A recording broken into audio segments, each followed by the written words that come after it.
T'es avec nous, c'est l'heure tout de suite du Fil Info, Emmanuel Garabet.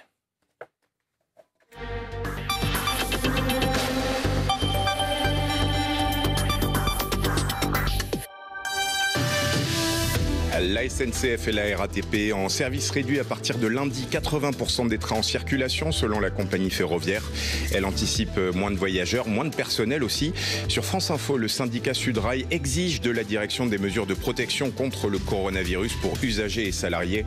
Une réunion est prévue lundi à ce sujet. Cette alerte du ministre de la Santé, Olivier Véran, les anti-inflammatoires pourraient aggraver l'infection au coronavirus. Sur Twitter, il conseille de prendre du paracétamol en cas de fièvre et d'éviter l'ibuprofène ou la cortisone. L'épidémie qui continue de s'aggraver en Italie. Les autorités annoncent la mort de 250 personnes en 24 heures, près de 1300 au total. Malgré les mesures de confinement total, la péninsule compte près de 18 000 personnes malades du coronavirus.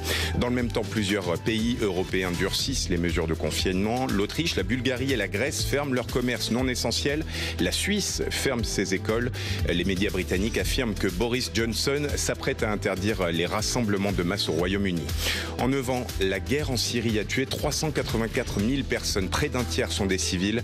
C'est le nouveau bilan livré aujourd'hui par l'Observatoire syrien des droits de l'homme.